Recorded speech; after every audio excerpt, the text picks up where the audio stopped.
Hello. Dans cette classe de Colmar en France, on se prépare à partir pour le Royaume-Uni, plus précisément vers Édimbourg en Écosse. Je vous montre. Voilà la clé pour entrer au Royaume-Uni maintenant. La professeure d'anglais a dans son casier les précieux sésames, indispensables à l'entrée sur le territoire britannique. Des passeports et non plus la carte d'identité européenne qui n'est plus acceptée par Londres depuis le Brexit. Une nouvelle réglementation qui a grandement compliqué l'organisation des voyages scolaires.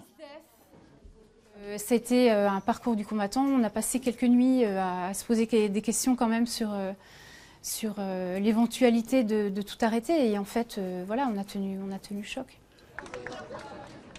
Principale difficulté pour les familles, obtenir dans les temps le passeport pour pouvoir faire partie du voyage. J'ai contacté la mairie de Colmar pour avoir un rendez-vous pour avoir un passeport, mais les premiers rendez-vous étaient fin juin. Donc de fil en aiguille, j'ai contacté d'autres communes qui étaient à proximité, mais tous les rendez-vous pareil étaient extrêmement lointains. Le seul rendez-vous qui était dans quelques jours après, c'était la commune de Ferrette, qui était à 1 heure de route quasiment de notre domicile. Outre les délais, il y a le prix à payer pour obtenir un passeport, jusqu'à une quarantaine d'euros pour les adolescents. Quant aux élèves de nationalité non européenne et vivant pourtant sur le sol européen, ils doivent verser l'équivalent de 120 euros pour obtenir un visa et ainsi pouvoir accompagner leurs camarades.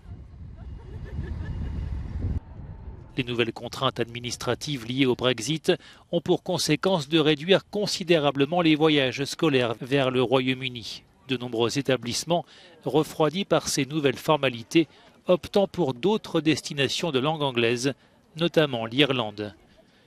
Pour les élèves, ces séjours à l'étranger représentent une bouffée d'oxygène après 2 années de pandémie qui les a en grande partie privés de voyages scolaires.